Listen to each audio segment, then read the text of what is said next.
Hello Animals fans and welcome back to the Animals Reviews YouTube channel. We're doing another AniLysis today and it's on everybody's favourite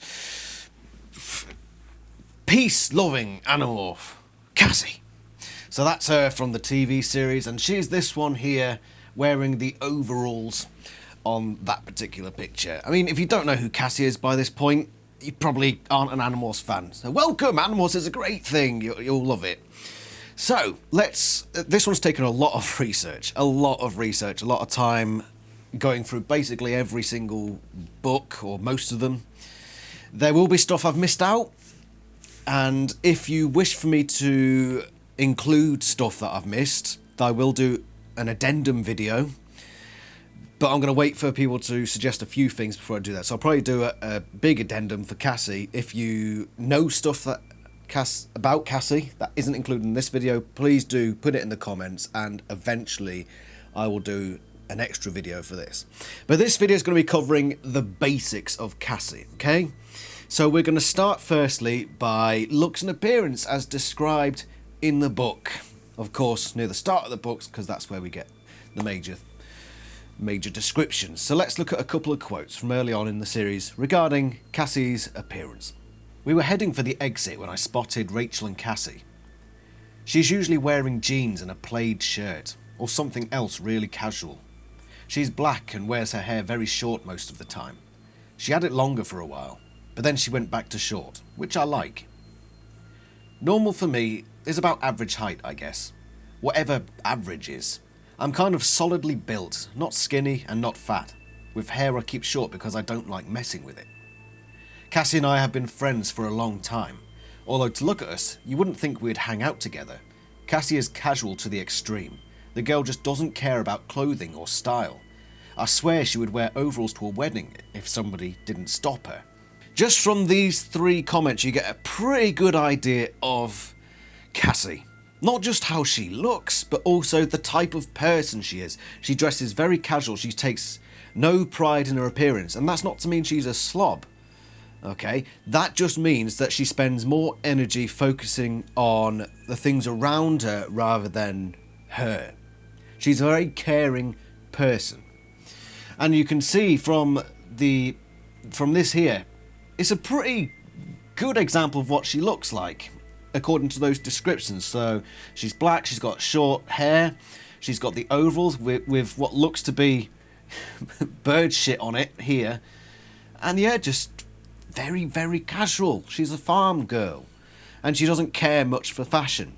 And when it comes to her personality, it's very much reflected because she cares more for the things outside of herself rather than she does for herself. Let's look at some aspects of Cassie's personality. The first quotes we're going to look at are quotes about her love for animals. She loves animals, and being a fellow animal lover, I can relate to that.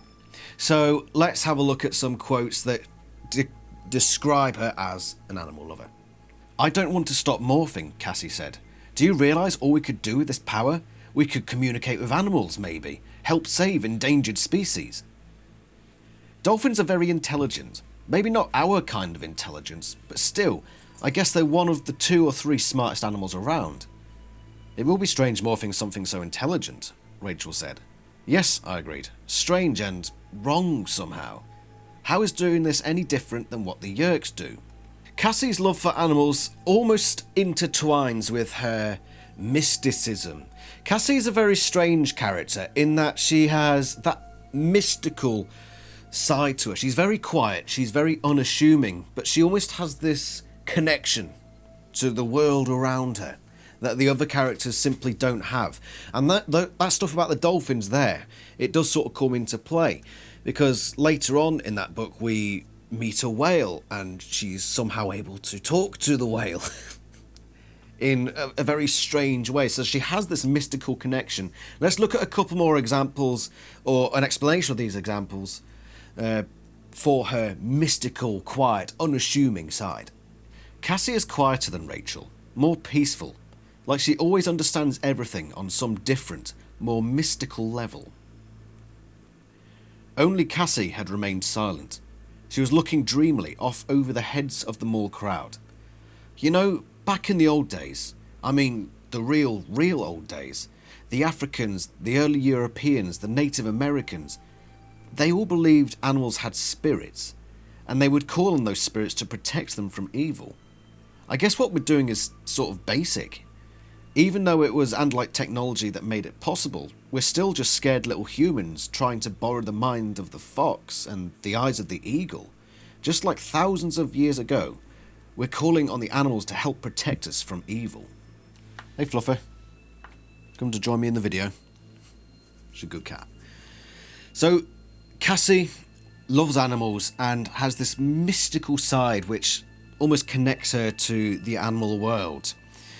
And she's also the peacekeeper of the group. So as the animals progress through this grand mission against the evil Yeerk Empire, it's Cassie who's also always the moral centre of the group. Well, usually, with some odd stuff thrown in, as we will get onto, her dark side. But she tends to be the character who will stop an argument in some way or another, mostly during the start of the series. As the series progressed, she was usually the one that started the arguments, but at the start she was the token peacekeeper. Let's have a look at some quotes. "You guys going home?" I asked Rachel. "You shouldn't be going through the construction site by yourselves. I mean, being girls and all." "Are you going to come and protect us, you big strong man?" she said. "You think we're helpless just because I'd appreciate if they did walk with us," Cassie interrupted. "I know you're not afraid of anything, Rachel, but I guess I am." Rachel couldn't say much about that. That's the way Cassie is. She always has the right words to stop any argument without making anyone feel bad.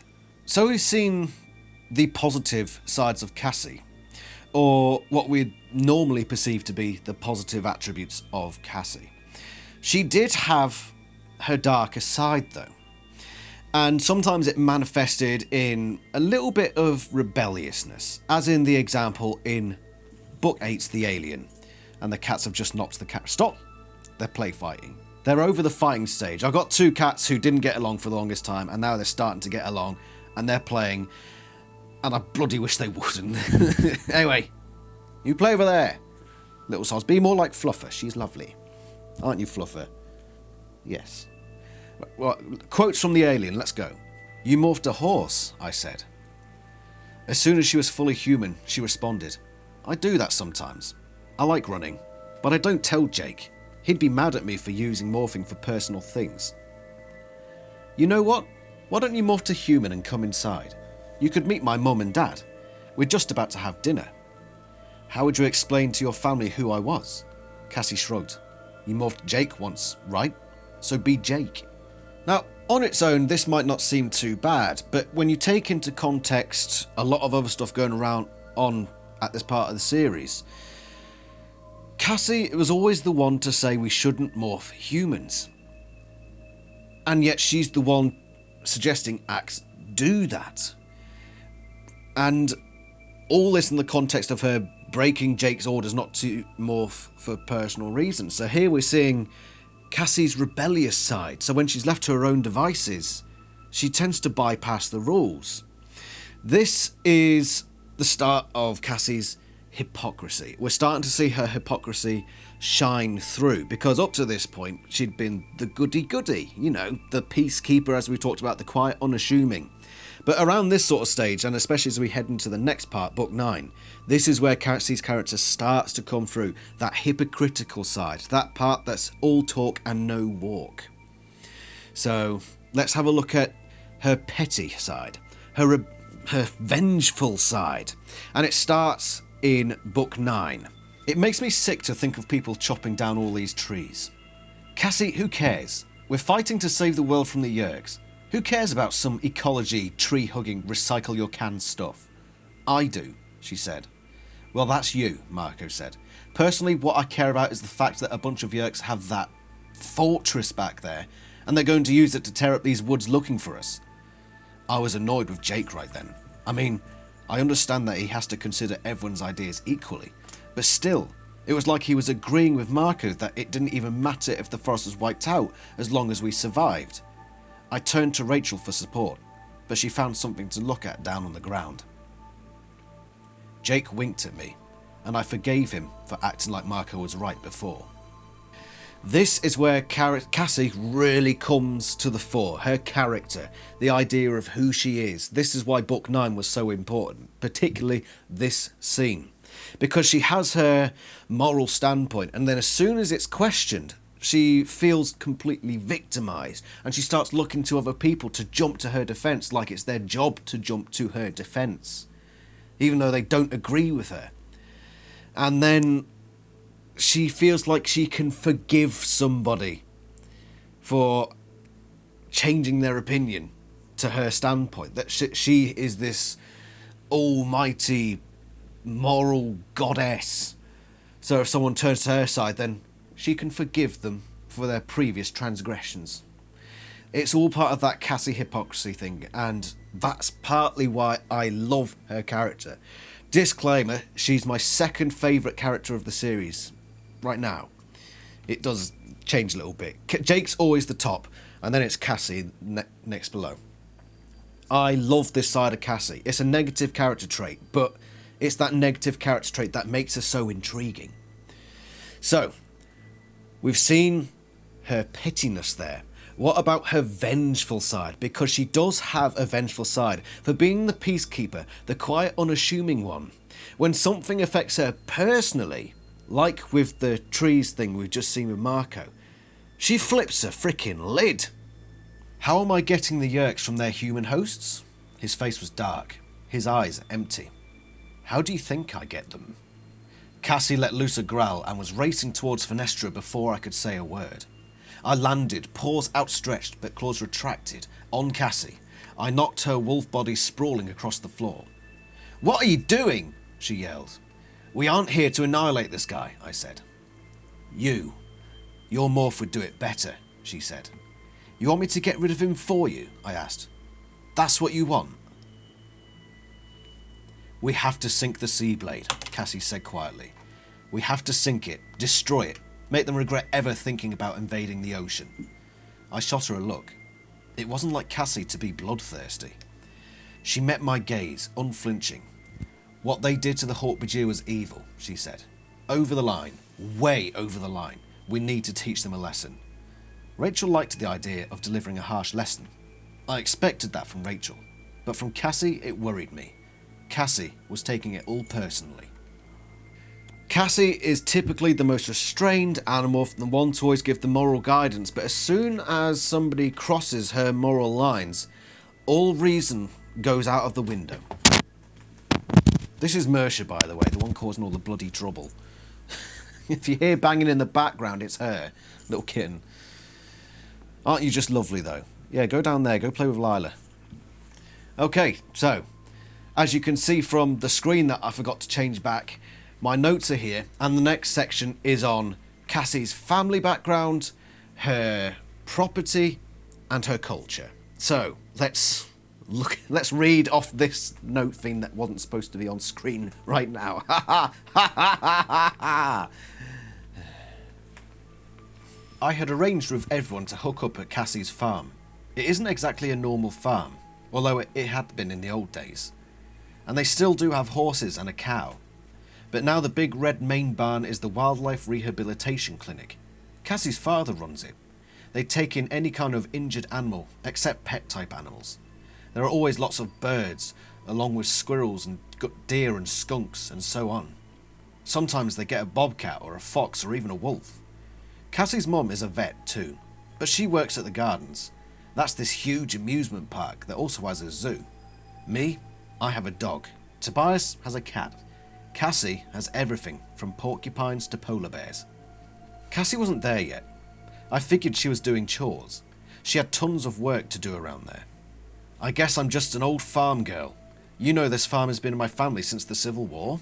So Cassie and her family live at this place with this big barn, the Wildlife Rehabilitation Clinic. And this is joint with the idea of Cassie loving animals and having this sort of mystical side. She's very caring for nature and the natural world, which does lead to... This is all interconnecting. You can see how everything connects with her personality, her appearance, her lifestyle. What's her relationship like with her parents? Well, as we'll see from the next two quotes, How would you describe it? So her parents expect a lot of her, and they expect her to be very forthright and sensible and stoic and all the right things, which is respectable. So let's take a look at a few amusing quotes. Rachel, why do you think I'm here? Because I'm trying to go from an A to an A+. Yes. I'm looking at a D, and I can't bring my parents a D. That would mean weeks of them going, where did we go wrong? We must be failing as parents. We have to spend more time with Cassie, helping her every night with her homework. NIN. You know, 9 Inch Nails. I wanted to get the new CD, but I was broke, so I told my mum NIN stands for Nice is Neat. Do you even like the band? Actually, they're a little depressed and grim and harsh for me. Cassie seems to be a bit sheltered. And you can see this in the modern world. I think the authors at the time had a good grip on the idea of the sheltered person and the person of a different background, such as Marco or Tobias, who are basically the opposite of sheltered. Whereas Cassie has parents who are saying you only buy nice things and we expect big, lovely grades from you, and no house parties and no vodka, and that sort of thing. And she's grown up with big moral ideas that don't actually work in the real world. This applies at any stage in history. Sheltered people don't tend to deal well in the outside world because they're too sheltered. They live in this bubble, and then when they're forced to step out of the bubble, suddenly, oh shit, that's a bubble I've just been living in. This is not the real world. Yeah. So that's part of why Cassie is the way she is, I think. And over the course of the series, she comes to deal with the real world. The actual 9 Inch Nails rather than Nice is Neat. Getting D grades rather than A's and A+. That's the change that Cassie has to go through. The sheltered life of, you know, your typical freaking Californian, where everything is lovely and paid for, and you don't have to work a day in your life, and then suddenly, oh shit, life isn't a fucking cakewalk, is it? Yeah. I love that. I freaking love that. But let's talk now about Cassie's more practical side and how things go throughout the series. So let's just take a quick look at some of her skills that we find she has through the series and how she's useful at the start of the series, for example. Let's look at a few of those quotes. We can bandage that wound, Cassie said. Jake, give me your shirt. We can tear it up and make bandages. We need to get some help from Mother Earth's toughest children. I looked to Cassie. Can you get us in? I can get in for free, she said. You guys will have to pay, but I can use my mum's employee discount, so it will be cheaper. Eric handed me the hole saw. I positioned the circle of saw teeth around where I hoped the trigger gland was. I turned the saw's handle a few times. I pulled the saw back, and the circle of bone came with it. Now I was looking at Axe's brain. Sweat popped out all over my forehead and started to run down my cheeks and nose. Eric dabbed it away with another gauze pad before it could start dripping onto Axe's brain. I didn't have to ask Aftran for more help finding the trigger gland. It was easy to spot. Deep purple, bulging. So at the start of the series, Cassie's biggest strong point is that she can get them into the gardens for a bit cheaper. She's good at bandaging. Bloody hell. And she can apparently do brain surgery, which in that book she's said that she doesn't actually know how to do brain surgery, but she suddenly has the ability to do so. And this brings us on to a bit of a different side of the skill set thing. She's great at morphing. She is brilliant at morphing. It's one of her biggest strengths is that even straight from the start, she has this weird, well, not so much weird, but she's a great morpher. She's brilliant at morphing. Hello again, Fluffer.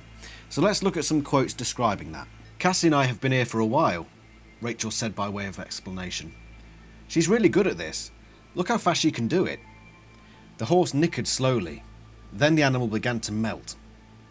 The big brown eyes became slightly smaller. The long muzzle became a human mouth. A thing that was part horse and part Cassie smiled at us with big horse teeth and said, "Hey kids, I watched and saw something beautiful happen. For just a few seconds, she stayed half horse and half human. She reminded me of the AniLysis. I realised it was deliberate. Cassie was controlling the way she morphed. How did you manage to morph with clothing? I asked. When Tobias and I did it, well, let's just say it's a good thing neither of you girls was around. It took some practice, Cassie said, and it can only be tight clothing. I tried it with a coat on. It got shredded. I don't know what we'll do in the winter. Why Cassie and Tobias? Rachel wondered aloud, ignoring Marco. Why would they get these images so clearly and the rest of us barely felt anything? Jake shook his head. I don't know. I mean, okay, say you're an AniLysis and you want to call for help. Who do you want to come and rescue you? Other AniLysis, obviously. Tobias isn't an AniLysis, and neither am I pointed out. I know, Jake said. But maybe this communication, whatever it is tied into the ability to morph. You know, like the morphing ability makes you able to hear it. That way, only AniLysis would be able to receive this call for help. Which still doesn't explain why Tobias and I... Maybe it does, Marco interrupted, serious again. Look, Tobias is permanently a morph, and Cassie, you're the one who has the most talent for morphing. Why does she have this excellent talent for morphing? Is it because she's connected to the wider world, the whole mystical side of things? It's never really explained, but it does line up with some other unusual skills that Cassie has. She has almost a supernatural set of abilities. He spoke only in feelings, in a sort of poetry of emotion, without words. Part of it was in song. Part of it I could only sense the same way I could sense echolocation. He showed me a picture, a memory. It was a broad, grassy plain with trees and a small stream, all of it underwater, and across the grass ran an animal that was part deer, part scorpion, part almost human. Marco trapped in some hideous, oversized flea body, and Cassie. What happened to Cassie? Suddenly, over the edge of the table, she appeared. She was fully demorphed, her own self, even though I was still only halfway through the process. She looked right at Marco. She placed her hands on his sides, ignoring the sting of his bristles as they poked into her skin. And then, slowly, the armor plate began to soften into flesh. Slowly, the mouthparts retreated. The spiked helmet melted into hair. Slowly, Marco emerged. I fell slowly, reusing the accelerating pull of gravity. And then, only 30 meters above the yerk pool, I began to morph to whale. My feet twined together, like fast-acting ivy or spaghetti twirled on a fork. They melted and fused and my flesh grew thicker, fatter, and still I kept my wings. It was the girl, wasn't it? The prune thing said, rolling its green-rimmed eyes upward. She corrupted the time flow. I kept my bargain, the AniLysis said. I have done nothing to bring about this result. The girl is an anomaly. She is subtemporally grounded. You are careless. She's a freak of nature, the droid screamed. The AniLysis nodded. Yes, she is. Cassie has a wide range of interesting supernatural abilities, which is where my previous Annie theory came in, which was that Cassie was an offshoot of the AniLysis, like he did with the AniLysis. He made an AniLysis version of himself, planted it onto the AniLysis homeworld, and used that to feed back information to himself. Maybe Cassie is an AniLysis planned. That's where the whole Annie theory came from. The fact that she can do all these things that I've just talked about, combined with her increased ability to morph, it's definitely something to think about. But also there's this to think about, probably the most important thing of all. Isn't that right, Fluffer? Yes, you agree. I did some homework on the bus, maths, gag, yuck, and listened to my Walkman. That's right, Cassie has a Walkman and she dislikes mathematics. Thought you should know. And next up, we go on to one of the most important parts. We're going to start moving on to the plot points now. So, yes, this is a long video and there's a lot of information, but it's freaking Cassie, so get over it. God damn it. Shut up, Fluffer.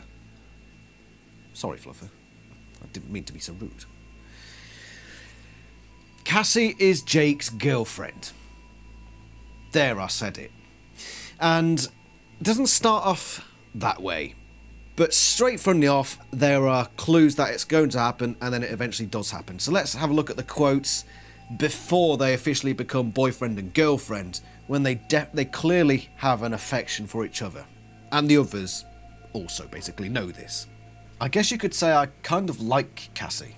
Sometimes we sit together on the bus, even though I never know what to say to her. If you want to know what I look like, picture a girl in overalls and leather work gloves biting her lip as she concentrates on trying to force a pill down the throat of a badger. Jake once took a picture of me doing exactly that. He has it next to his computer in his room. Don't ask me why. I would be glad to give him a picture of me in a dress or something. Rachel could loan me the dress, but Jake says he likes the picture he has. I'm no expert in humans, but I believe Prince Jake has a special affection for you. Cassie laughed quietly. I doubt it. He's just a friend and a fellow Animorph. Then why do you sometimes hold hands and intertwine your fingers? Oh, well, you weren't supposed to see that. It's a very bashful sort of love, very shy sort of, yeah, maybe I like him.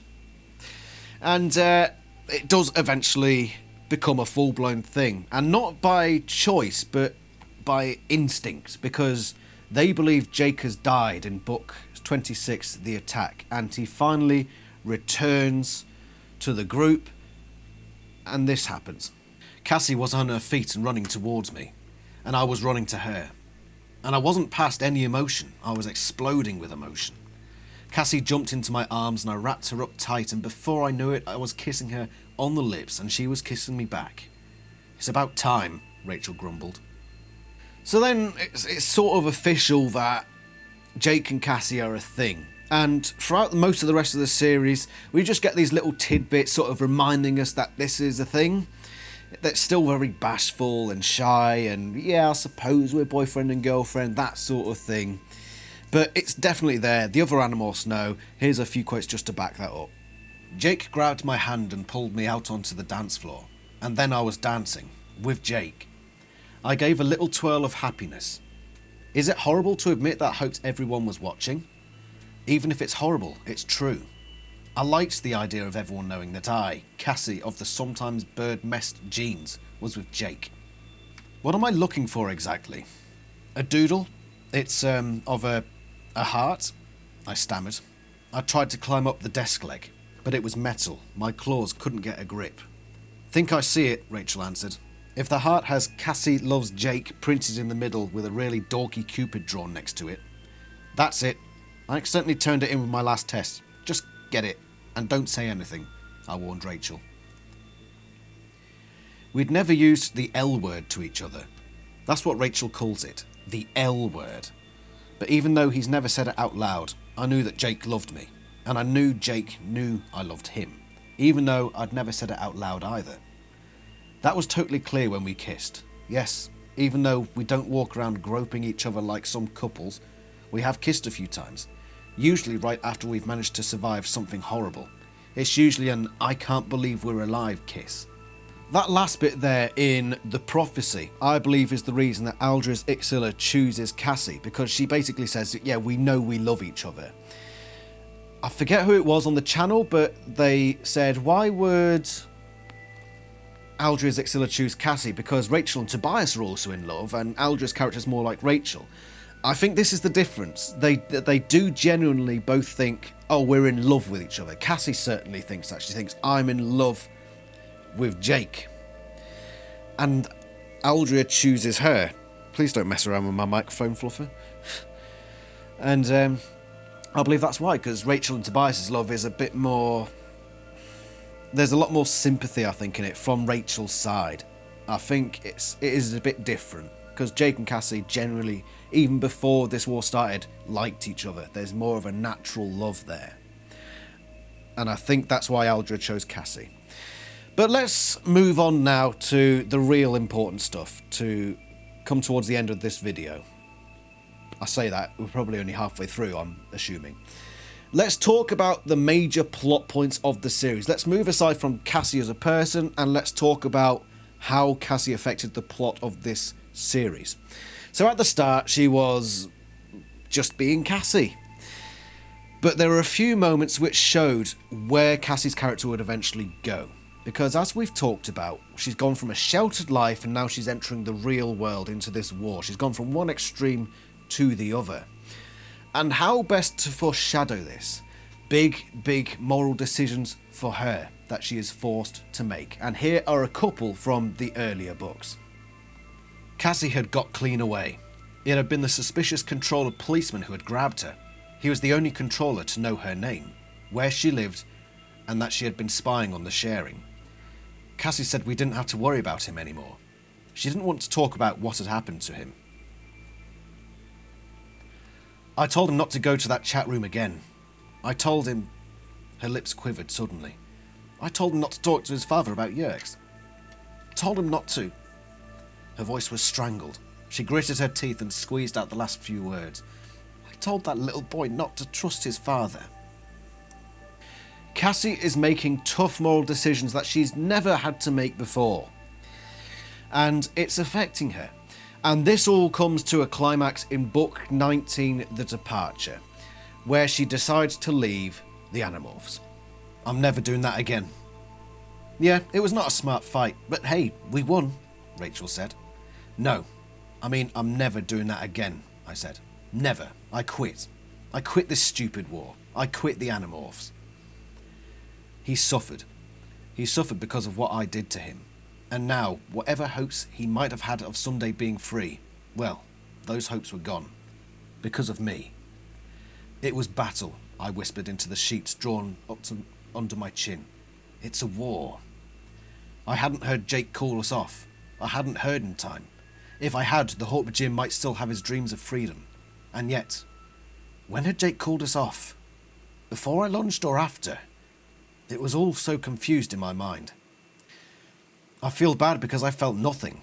I felt nothing, Rachel. At that moment, I felt like I was just doing my job, you know? And now they're shutting down the clinic, and my dad tells me, and I feel nothing. It's been going on for a long time. Each day, each battle, each mission, I feel less and less. At this point, she's being spied on by a Yerk in the body of a girl called Karen. And this is Aftran. The Yerk is Aftran.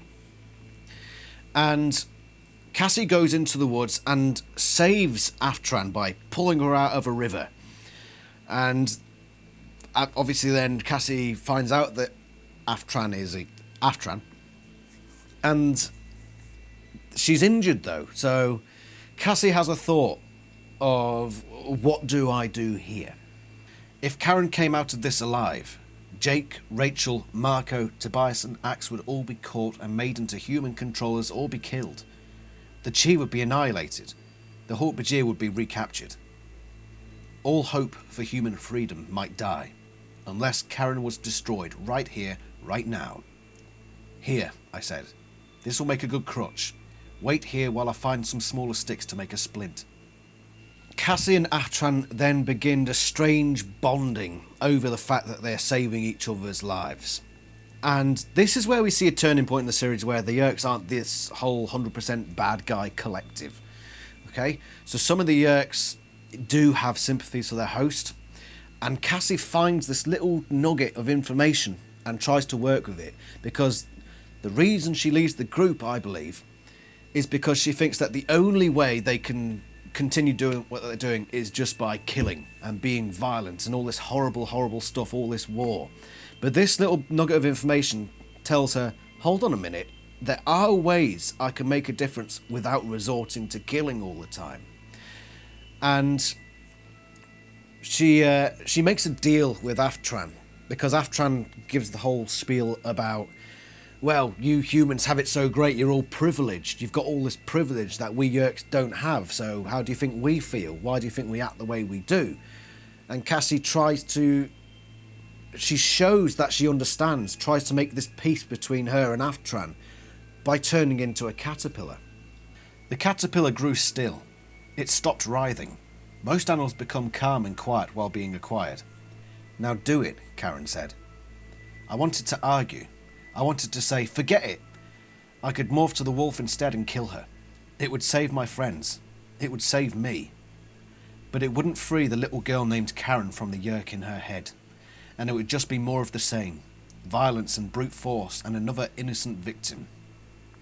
I looked around me at all I was losing, and I focused my mind as I had done 100 times before. Cassie is fed up with the fighting, but she's found a way to make something good for the world, to free this girl Karen, by doing something non-violent, and that's why she chooses this action, as foolish as it might have been, and how she probably would have regretted it later down the line. But she thought that it was almost out of principle, a message saying that we can make a difference without the use of violence, and that's why she made this action. Of course then, because she turns into a butterfly, and because the morphing technology is a bit vague and strange, she's able to become human again. And because of this, she becomes an animal again, because she's found that she can make a difference without violence. And these are the quotes here. And it also means that we get the Yeerk peace movement. A grand discovery, a new pathway to peace. Was I still an animorph? Yes. It meant that I would have to fight sometimes. But being an animorph might also let me find other small victories for peace. Amid all the conflict and fear and rage, I could still look for the enemy who might become a friend. It wasn't a perfect answer, but it was the best I could do.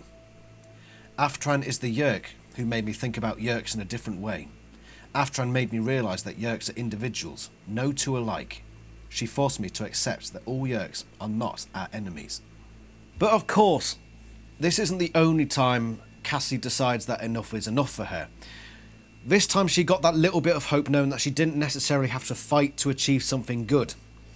But as the stakes got higher and the hope grew less, then the more jaded she became, and it was this big bit of news from the arrival that I believe set off her second departure. After the unexpected victory on Lyra, major elements of the fleet were ordered to Earth, but it was diverted to the Rakum-Guru conflict in the 9 Sifter systems. This bit of news delivered by the AniLysis made clear one thing. The AniLysis weren't coming, or if they were in no rush to come. The animals were on their own. And this is the point where Cassie starts to become jaded again, like she was in the departure. Why? Because there was no hope. Back in book 19, there was hope. There was still that hope that the AniLysis were coming, and that she may have to do bad things, but there would be some good coming out of it, and hopefully the war could end soon. But this bit of bad news meant that what were they doing it for anymore? Sure, she could do some good, but every time she kills someone now, that's it. She's just killing people for the sake of killing people, for almost a type of revenge, essentially. And this gets to her, and in book 41 she has a breakdown, which culminates in her leaving the group again temporarily in book 43. Cassie! She was in the middle of the road, frozen. I ran back into the lanes. A driver opened his car. Punks! He shook his fist. Bunch of no good. I grabbed Cassie's arm, yanked her out of traffic, dodged into the alley where Marco and Rachel had turned in, following Axe. Cassie! I shook her roughly. She came to. 4 of them, she said anxiously. I may have killed 4 back there, maybe 5. She searched my eyes, her usual calm shattered. Jake, she whispered, how do I deal with this? No one said anything. Silent agreement. Except for Cassie. Her eyes got wide. She began to stand up. None of you guys are really thinking about this, she said in a voice that made a couple of older kids sitting at the table next to us look up. Shh! No, she said. It's wrong. I won't. I don't want to judge you guys, but you're talking about strategy and risk like this is some computer game, like there aren't others involved. Have you forgotten that we're supposed to be in this to save lives? That's pretty much when Cassie decided she couldn't do it. She decided to sit the mission out. This then culminates in what turns out to be less of a filler book than I originally described. Book 44, The Unexpected, which is the culmination of Cassie's story from book 38 onwards, excluding the obvious filler books like 39, 40 and 42. But Cassie is in this state of, why am I doing this anymore? I'm killing people without hope of this ending.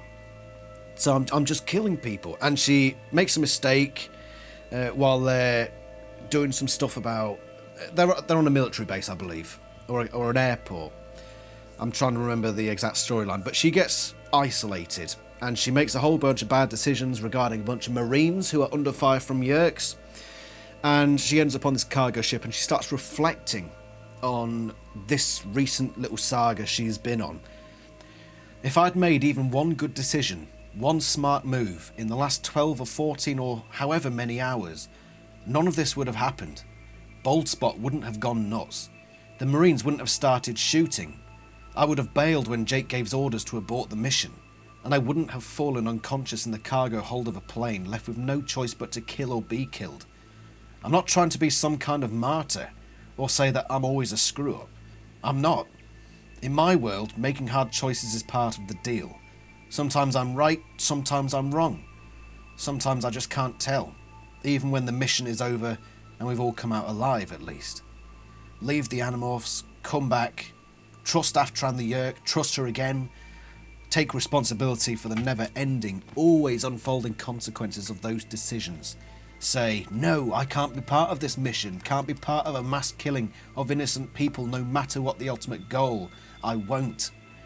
Get involved anyway, commit acts maybe even much worse. Why? To save some lives, not others. A choice. There's always a choice. Cassie is reflecting on the fact that every choice she has an outcome, and she's fed up of making the wrong choices leading to bad things happening. And she reflects on those bad things and she thinks, well, this bad thing happened, that's tragic, that's awful, I don't want to be the one responsible for those bad things happening. But over the course of this book, she starts to realise, hold on, this bad stuff has just happened to me, but I've made something good out of it. It's quite similar to the realisation she has in book 19, but it's a little bit different. Book 19 was more about hope that you can do something without going against your values, that you can always search for a way to do something in a way that you believe is correct and right and moral. Book 44 is more a case of realising that you will make mistakes and you will do bad things, but so long as you make something good, or you try to make something good about the bad things you've done, you try to make amends in some way, because that's what Cassie wants to do here. Going back to book 43 where she said she was going to sit the mission out because she made that choice. Something good eventually came of that choice in book 43 that maybe she hadn't realised. And now it's her turn to realise that, yeah, we can make bad choices and sometimes we will follow through with those bad choices. But it's what you do with those bad choices that shows who you truly are. If you make a bad choice and you enjoy it, or you do nothing about it, surely that's just as bad as that bad thing in the first place. But Cassie here makes lemonade out of lemons. In this book, she killed a number of Hork-Bajir, which she regrets. She regrets the fact that her bad choices prior to this had led her to do another bad thing. But she still makes something of it. I was Hork-Bajir, and not just any Hork-Bajir.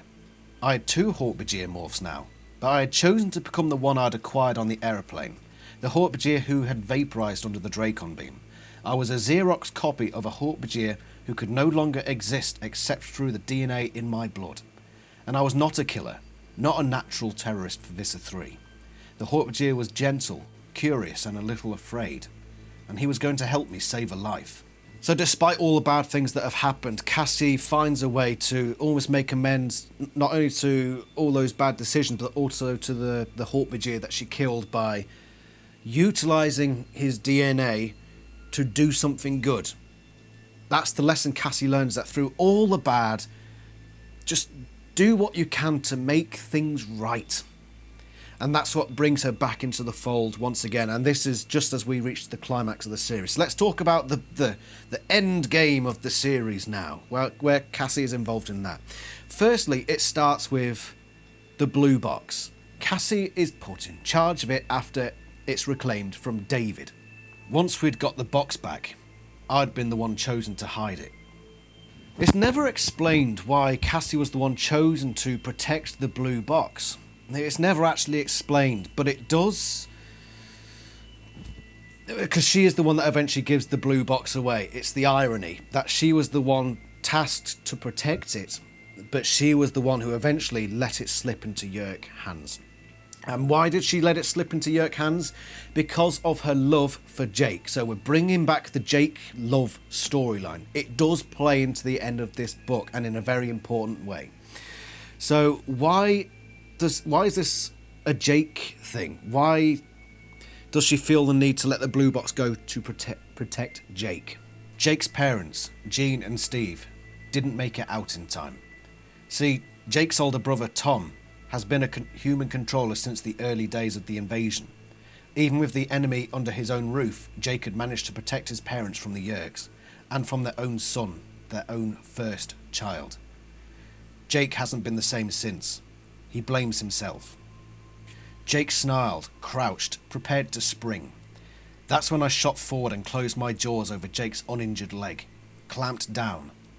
Jake roared, turned on me, smacked at my head with his paw. The blow sent me sprawling. Claws raked deep gashes in my side. But it was worth it. The pain, everything. I'd done what I had to do. I'd made the sacrifice. Tom disappeared into the night. Jake and I lay there, panting with pain and fatigue. We had nothing to show for this fight, except that we were alive to fight another day. And tomorrow, Jake could face himself in the mirror. So what we can gather from this and various other bits of context throughout the books is that Cassie loved Jake. But when Jake changed at this part of the series, when his parents were gone, and obviously Tom was already gone, Jake changed and he was no longer himself. And because Cassie loved Jake, she couldn't bear the fact that Jake was changing, that he was becoming essentially depressed and jaded, and his morale was sapping. So, when it came to choosing between Jake and the blue box, she chose Jake, as opposed to Jake, because if you remember in book 41, The Familiar, there was the abort button and Cassie. Jake chose the abort button. Well, in the reverse situation, Cassie has chosen Jake over the abort button. Another reason why I love The Familiar, book 41. I can't tell you how much I appreciate that book for all the subtle stuff it throws in there. But that's what's happened. Cassie cares too much for Jake, so she thinks that letting Tom escape with the blue box, letting Tom survive, just letting Jake have that little bit of hope, letting him have that hope will benefit him. Is it for selfish reasons? Is Cassie being selfish here? Probably. Okay? But it also ties into book 19, where Cassie looks for the non-violent solution, for that little bit of hope. That's another reason why she lets Tom go, because Jake's about to kill him. But Cassie thinks, no, there must be a non-violent solution to this, so she lets that go.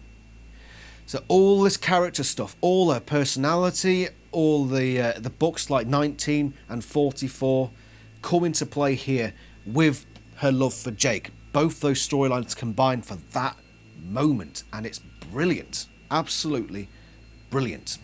How does Cassie justify this in her head? Because Axe finds out, but the rest of the animals find out soon enough, and Cassie has a confused explanation as to why it happened. She's not too sure.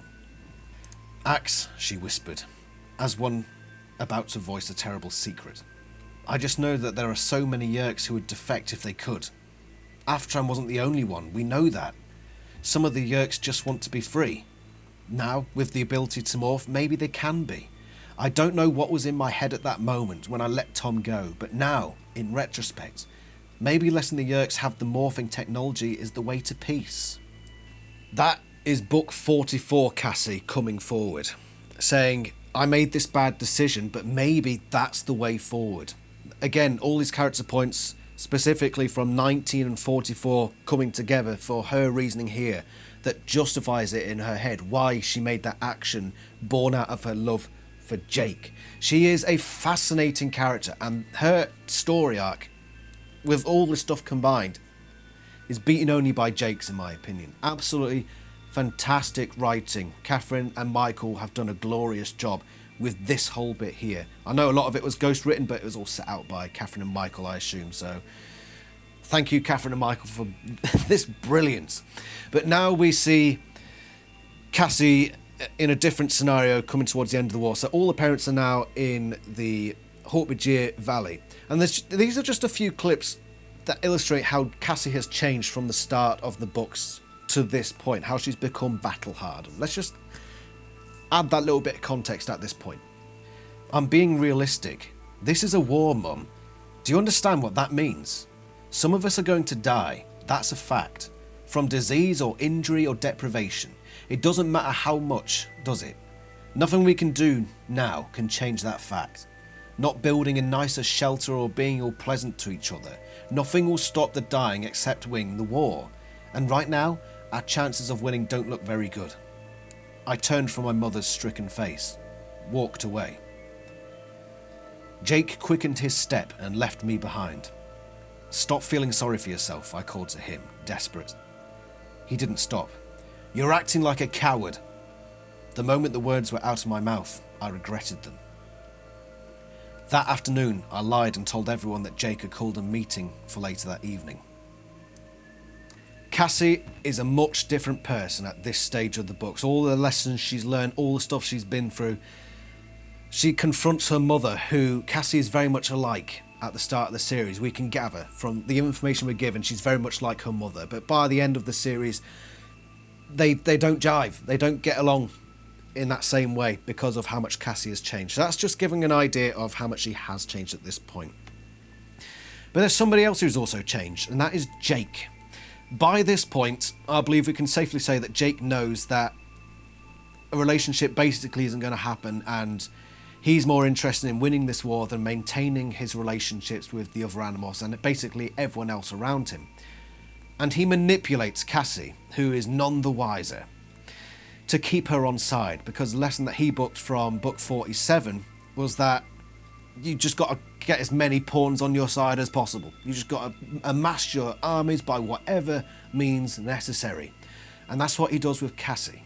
Okay? He tries to keep her on side. After the whole debacle with the blue box, he's concerned that everything's sort of dissolving, everyone hates each other now, and he has to keep them all on side.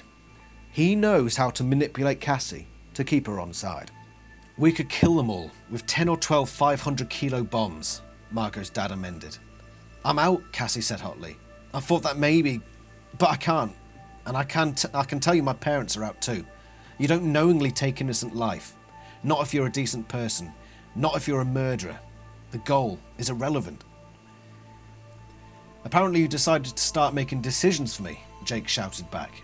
Somewhere along the line you decided that you knew what was best for me. For everybody. Tears began to roll down Cassie's cheeks. I'm sorry, she said. I shouldn't have done it. I don't even really know why I did it. It was me, Cassie shouted. I gave the Yerks the morphine cube. I let Tom run away with it. I stopped Jake from chasing him, from killing him. Me. And surprisingly, Jake pulled Cassie to him and embraced her. After several moments, Cassie withdrew from Jake's arms and faced the rest of us. I am so sorry. I made a mistake. A terrible mistake. I won't do it again. I won't try to decide what's right for everyone. It was arrogant and dangerous. I didn't mean it to be, but it was. Cassie's going, Jake said. If there are tough decisions to be made along the way, I want Cassie to make them. She's as close as I can get to going myself. Cassie smiled at Jake, and he smiled back. This all happened in the space of one book, The Sacrifice. Cassie says no to a mission, and then Jake, in a very subtle way, gets this confession out of her, and then uses her guilt to bring her back on the mission. And eventually, by the end, he's saying, Cassie, you're going in my place. And she does it. From going to the point within one book of saying, I'm not doing this, to being at the very front of what's happening. All because Jake knows how to play her now, knows how to use her emotions against her. Jake's manipulation of Cassie's moral principles continues, and she even does things like spying on Axe for him. Cassie said, Axe has already defied them. They ordered him to stop our attack on the Yerkpool. He disobeyed. You spied on me? Axe asked her. I'm an animorph, Axe, Cassie answered. A flea in your back when you would sneak out of camp. There's a bit in the answer then where Jake and Cassie come together again. And there's a more human part. The old Cassie and Jake come back and they talk about whether they truly can have a relationship after all is said and done. And it strikes as genuine, unlike a lot of the stuff that happened previously where a lot of the genuine stuff has gone out and everything is a mask. This felt genuine. You know I love you. I love you too, Jake, she said, and put her head on my shoulder. I guess if we win, if we survive, maybe we should, get married and all. I mean, eventually. I know we're young, but man, we've been through enough that it should count for a few extra years, shouldn't it? I don't know what I expected her answer to be, but I didn't expect her to start crying, and not tears of joy either. I would like that. Eventually, she said. But what? She sighed. But, Jake, what are you going to be? What are you going to do? Look, Cassie, when this is over, I'll be done with it forever. I'll go back to school, get an education, go to basketball games, get a driver's license, go to college, figure out what it is I really want to do, and be with you. You and me. She forced a smile. A year after it ends, if it ends, if we win. A year afterwards, if you want to be with me. We'll talk about that again, okay? Jake seems genuine in his willingness to be with Cassie, but Cassie all along has been able to see through people, see how people... You really are disgusting, Fluffer. Oi! Little slurping away over here.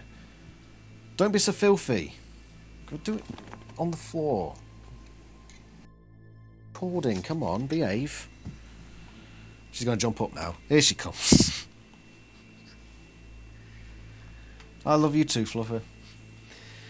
Speaking of love, Cassie has enough emotional knowledge to know that despite Jake being genuine, she doesn't think that he can recover in the way that he hopes to, just becoming a regular guy again. She knows that it's not going to be that simple, and that Jake is going to be deeply affected by what he's been through, which is why she says, give it a year and we'll see where we are. Which is really sad, because this is the big true romance of the main series.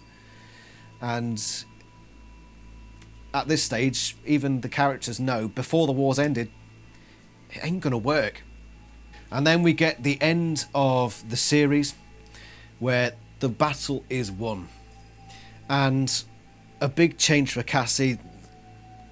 When Jake looks like he's struggling, when everything is all said and done, she doesn't put her arm around his shoulder.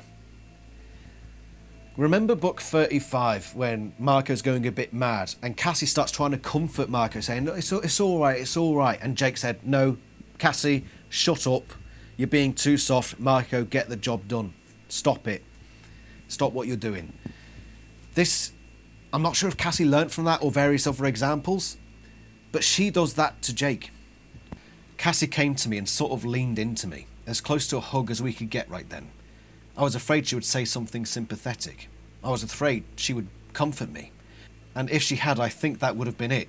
I think my brain would have just shut down because all the pain would suddenly have been real and deep inside me. Cassie said, we still need you. You're not done yet, Jake. The right thing to say. Cassie was good at that. I noted the effect on me, observed my reaction from 1,000,000 kilometers away. I sighed. Okay, yeah. I still had a job. Do the job. Everything else can wait, Cassie said. Yeah, it could all wait. I do love that little connection to book 35 there. That Cassie is the one now doing it to Jake, whereas Jake was the one telling her to do it with Marco back in book 35. It's a parallel or a foreshadowing that I hadn't thought about before until now, but I do like that. But not only has Cassie's character changed in that regard, but she excuses Jake's actions, at least in the heat of the moment when it comes to Eric. So she's the one that confronts Eric after he powered down the Dracon beams and basically tells him, as we all been wanting to do, fuck off, you metal prick. Get in, Cassie. Someone flushed the yerk pool into space. Did he have to do that too? They were unhosted yerks. They were harmless. We needed a dive... I stopped myself. A what? A what did you need? A diversion? You're going to tell me you needed a diversion so Jake massacred 17,000 sentient creatures? A diversion? I took a deep breath. Jake says maybe you should get off the ship, Eric. The AniLysis will most likely be coming aboard soon.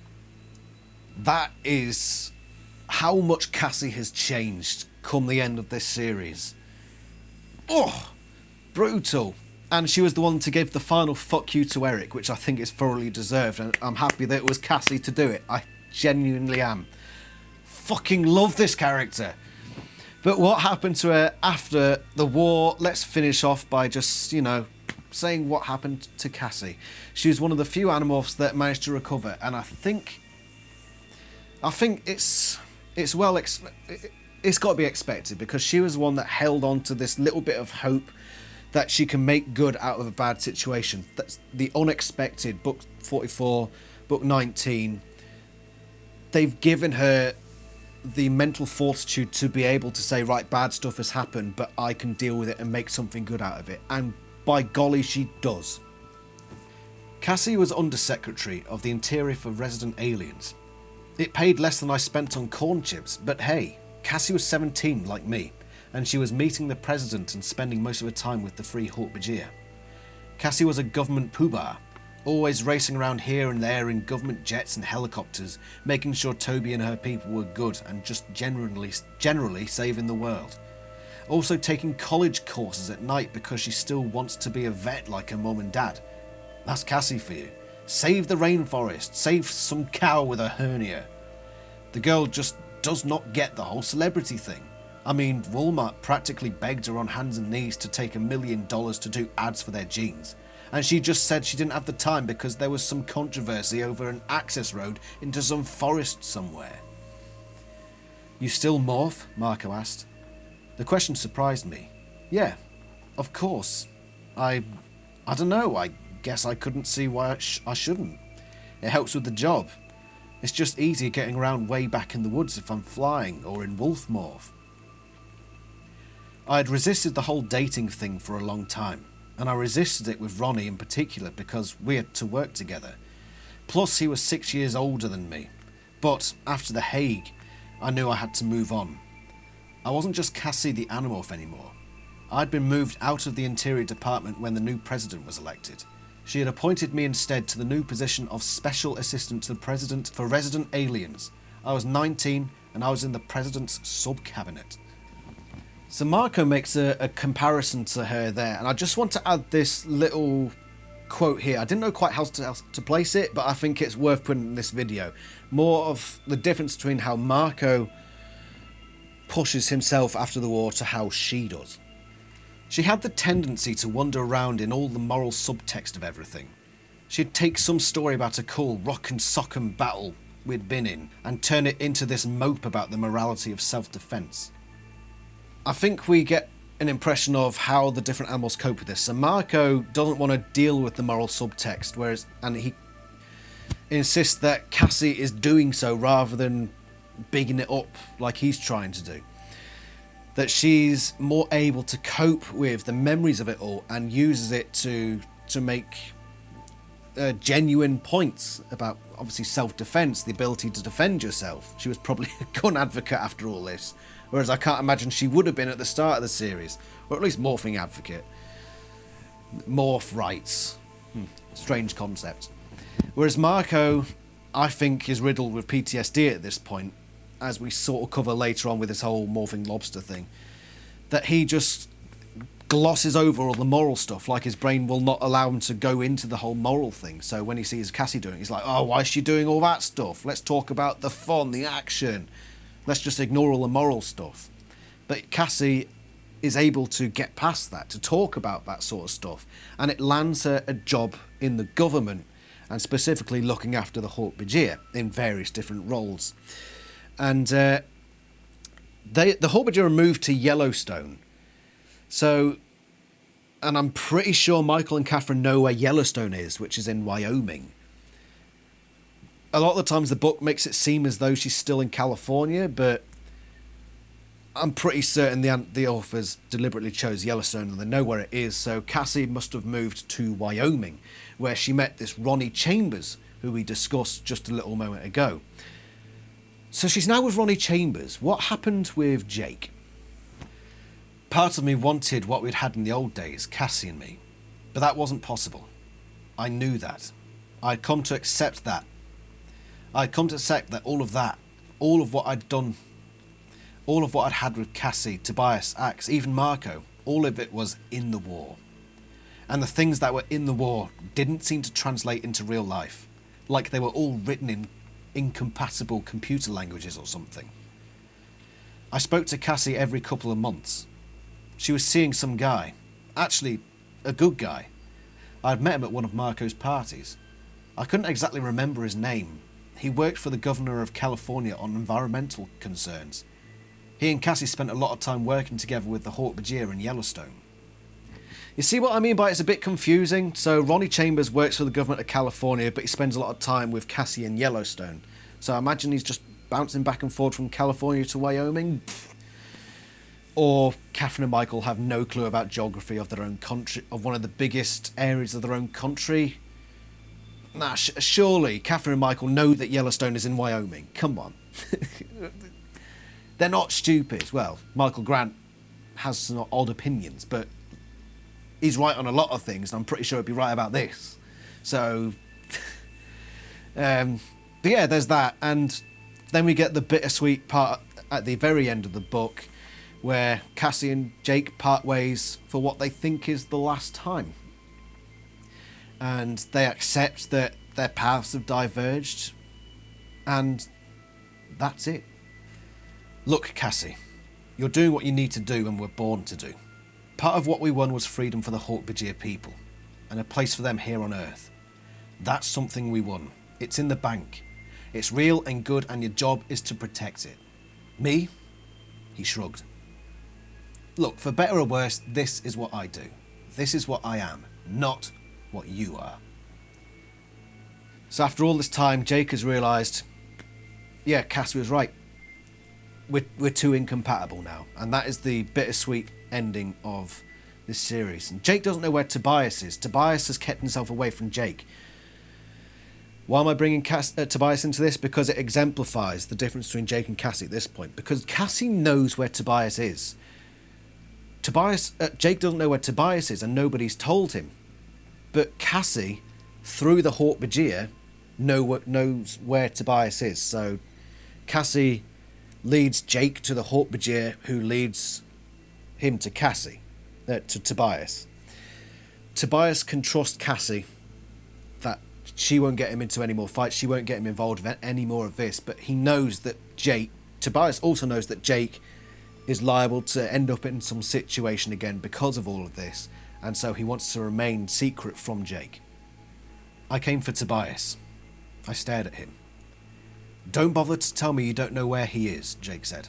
I'm sure he's sworn you to secrecy, but you have to ask yourself what's best for Tobias now. Axe was his Sean. He has to go, you know that, even if he does hate me. A few minutes later, after watching Jake morph and fly away, I climbed up to where Ronnie waited. I knew I had said goodbye to Jake forever.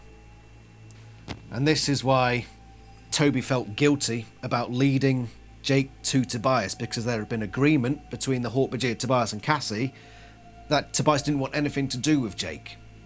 So there was that guilt, but Cassie eventually didn't even need to take much. It didn't take much, but she relented to Jake and said, right, yeah, the Haute-Bagier know where Tobias is, go talk to Toby, she'll take you there. And that's everything from the books. That's Cassie. The story from the beginning to the end, from this almost Mary Sue sort of character, everything's peace, love and understanding, to this character who excuses genocide, who makes awful decisions and justifies it to herself, but somehow keeps her moral centre throughout by learning pretty strange lessons over the journey. And I think her most important books in terms of her character are 9, 19, 44. And then, of course, the stuff in the climax from 45 onwards is largely Cassie based. But those are very important books to understanding the progression of this character, this brilliant character. What are the flaws of Cassie's character? A lot of people don't like her very much. A lot of people get annoyed by her, and I get that. And there's also the question of, okay, so your one black character works on a farm and is this mystical, almost supernatural being. It comes across as your tropey black character, which, surprised not more people frown upon. But that's whatever. At the end of the day, they've created a fantastic character who I love. I know a lot of other people love, and I just hope that the fan base gives her a little more credit than they already do. But I can't control what they think. If you love Cassie as a character, please do tell me. Show your appreciation for who I believe is one of the best written characters of the series. Brilliant job by Michael and Catherine throughout the run of the series regarding this character. Absolutely brilliant. If there's stuff that I've missed that you want added as an addendum, please let me know that as well. And let's all just give a round of applause for this character, Cassie. Brilliant stuff. Thank you very much for watching. It's been a lot of research and this is a long video. I hope you've stuck with me through it. The next few AniLysis will probably be a lot smaller. But then we'll run up to another big one going down the line. We're going to cover everything in this AniLysis series. So please stay tuned for more. Thank you very much for watching. And I shall see you next time. Ta-ra.